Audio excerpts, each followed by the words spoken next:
Well, the King does a great job for our country. I'm a huge supporter of him, and I really hope the visit goes well. I've got all fingers crossed for him, Ed, because we know that Donald Trump is so unpredictable and could really embarrass our monarch, which I really still worry about. The first state visit to the United States for Britain's reigning monarch. King Charles has, of course, visited the U.S. as a prince. King Charles III, the King of England, has just landed in America. Right now, as you're watching this, he is inside the White House, sitting across from Donald Trump, drinking tea. King Charles and Queen Camilla have arrived at the White House for the start of their 4-day state visit to the US. After being greeted in front of the cameras on the steps outside, an official picture has been released of them taking tea together. But here's what makes this story insane. Hundreds of British politicians, British citizens, British newspapers, they didn't want this visit to happen. They were begging their own Prime Minister to cancel it. So why is King Charles still here? Why did he come anyway?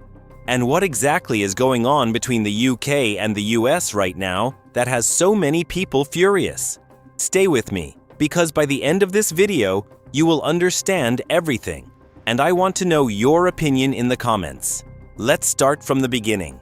On April 27, 2026, King Charles III and Queen Camilla flew across the Atlantic Ocean and landed in Washington, D.C. The King and Camilla arrived, and it was a very stately affair. All the pomp and circumstance has begun, and Major, in an era in which tradition is kind of often put to the wayside, it was a pretty special and notable moment, his arrival here. This is a big deal, and I mean big, because the last time a British king or queen made an official state visit to America was back in 2007, almost 19 years ago, when Queen Elizabeth II came to meet President George W. Bush. That's nearly 2 decades. So when Buckingham Palace announced that King Charles would be visiting the United States, the world paid attention. President Trump has invited the King and Queen to visit America to celebrate the 250th anniversary of American independence. The visit was officially announced in early 2026. The reason? America is celebrating a very special milestone, the 250th anniversary of its independence. Now think about that for a second. 250 years ago, America declared independence from Britain, from the British King. And now, the British King is flying to America to celebrate that independence with the American president. That's history right there. King Charles and Queen Camilla's visit to the US is to celebrate the 250th anniversary of American independence. Now, the Revolutionary War was obviously a low point in the relationship between this country and America. But this visit isn't just about celebrating a birthday. King Charles came here with a very specific mission: to repair and strengthen what both countries call the special relationship. That's the term they use for the unique bond between the United Kingdom and the United States. 2 countries that share language, history, culture, military alliances, intelligence sharing, trade, everything. This relationship goes back hundreds of years. But lately, it has been under serious stress. And Charles wanted to fix that. So on Monday, April 27th, the royal couple arrived at Joint Base Andrews in Maryland. As soon as they landed, children of British military families handed them flowers. Then their motorcade drove to the White House. President Donald Trump and First Lady Melania Trump were standing at the South Portico, the front door of the White House, waiting to welcome them. They had tea together in the green room, a private, quiet moment between the 2 couples. King Charles and Queen Camilla have arrived at the White House for the start of their 4-day state visit to the US. After being greeted in front of the cameras on the steps outside, an official picture has been released of them taking tea together. It's a visit with perhaps more jeopardy than usual, given President Trump's propensity for off-the-cuff remarks. Then Trump took Charles outside to see the newly built White House beehive on the South Lawn. Yes, a beehive. Charles, who is known for his love of nature and the environment, apparently enjoyed it. That evening, King Charles and Queen Camilla went to the British ambassador's residence in Washington for a garden party, with nearly 600 guests.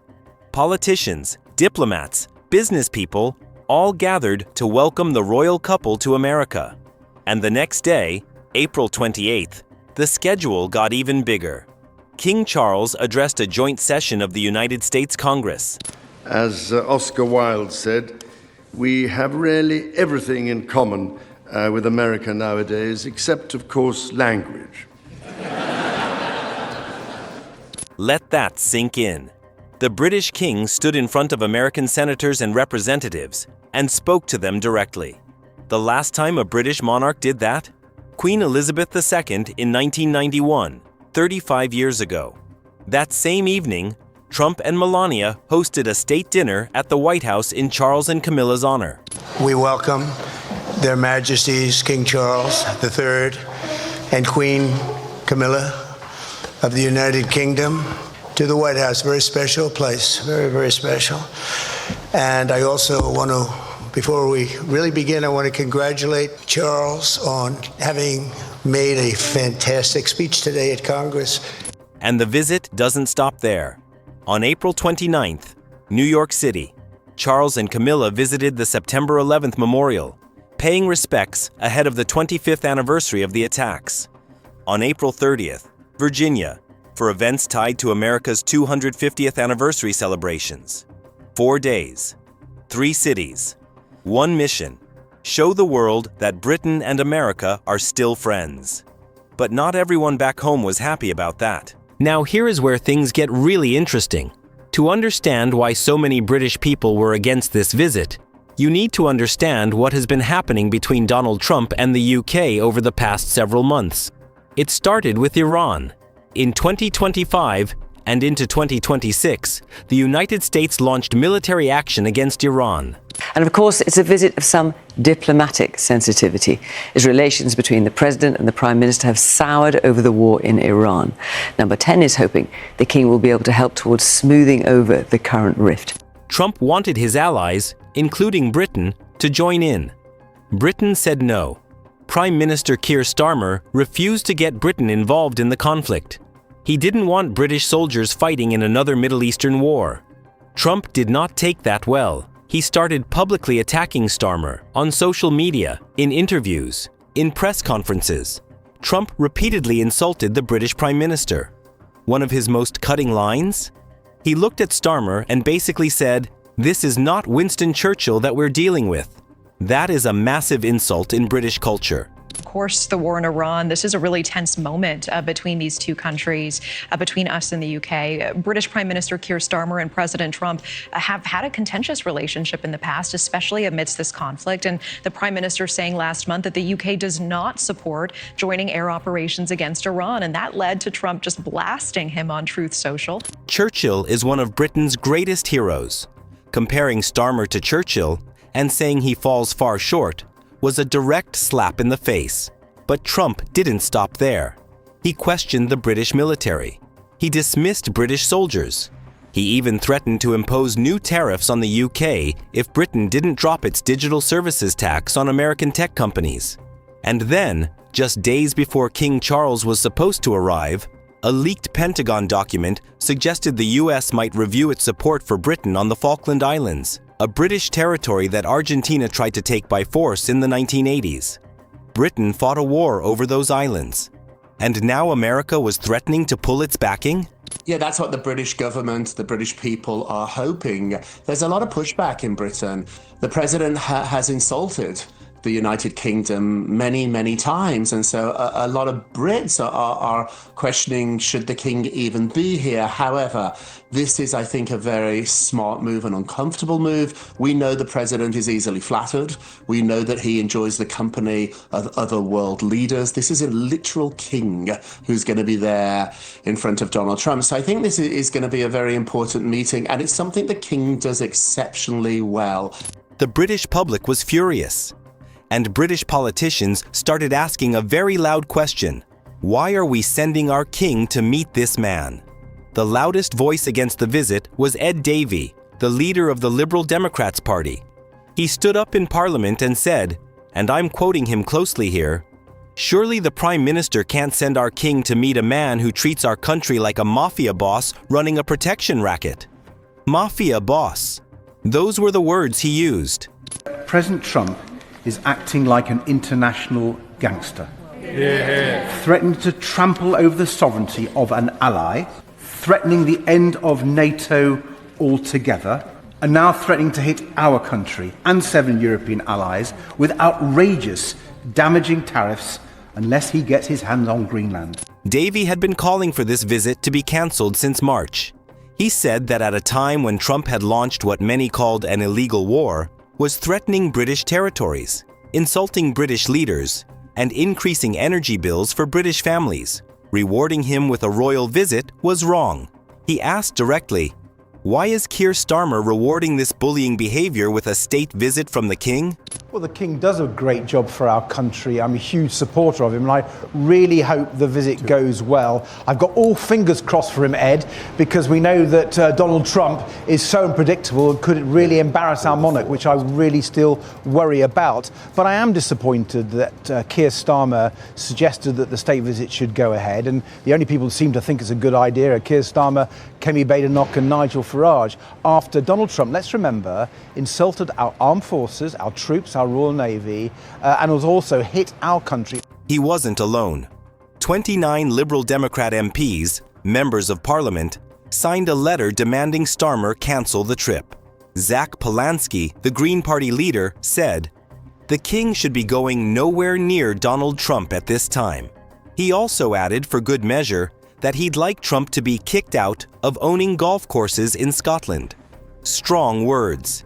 Even Emily Thornberry, a senior figure inside Starmer's own Labour Party, went on BBC Radio 4 and said it was worth asking whether the visit should be delayed, because going ahead against a backdrop of a war could embarrass the King himself.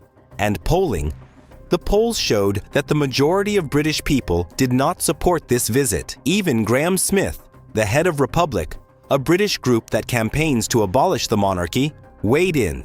His argument was different. He said Charles going wouldn't change anything. Trump wouldn't suddenly become nicer to Britain just because he likes the King. If Britain doesn't do what he wants, he will attack us again, Smith said. So you had anti-monarchy people, left-wing politicians, centrist politicians, and ordinary British citizens, all united in their concern about this visit, and yet, Keir Starmer refused to cancel it. Starmer stood firm. He told Parliament that the purpose of the visit was to mark 250 years of history. He said the monarchy represents bonds between the two countries that are far greater than anyone who occupies any particular office at any particular time. In other words, this relationship is bigger than Trump, bigger than Starmer, bigger than any one moment. The British ambassador to the US, Sir Christian Turner, also defended the visit. He pointed out that this is not unusual. Even in tense times, the monarch and the president have met. Queen Elizabeth went to Washington during many difficult periods in history. This is what the special relationship means. It survives disagreements. And Trump himself, he posted on Truth Social that he was looking forward to spending time with the King, someone he said he greatly respects. He even told the BBC that Charles's visit could absolutely help repair relations between the two countries. So you have this strange situation where Trump is insulting Britain's elected government, but welcoming Britain's king with open arms. One more thing hanging over this visit: the Jeffrey Epstein shadow. King Charles's brother, Prince Andrew, has connections to Epstein that have been under investigation. There have been calls, including from Epstein's victims' families, for King Charles to meet with survivors during this trip. Buckingham Palace said no, they didn't want to interfere with ongoing legal proceedings. So Charles arrived in America carrying not just diplomatic pressure, but personal family controversy too. This is not a simple, happy royal visit. This is a complicated, high-stakes diplomatic mission, wrapped in royal ceremony, happening at one of the most difficult moments in the history of US-UK relations. So here's where we are right now. King Charles is in Washington. He's met Trump. He's addressed Congress. He's attending state dinners and visiting memorials. And back in Britain, people are watching. Some are proud. Some are angry. Some are confused. Is this visit going to actually fix the relationship between America and Britain?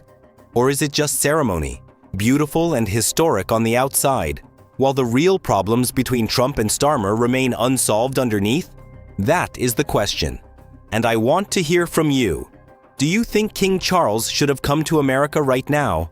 Or should the visit have been canceled? Tell me in the comments below. If you found this video informative, hit that like button. It genuinely helps this channel reach more people who want to understand what's happening in the world. And if you're new here, subscribe, because we break down big global stories exactly like this one, in a way that actually makes sense. I'll see you in the next one.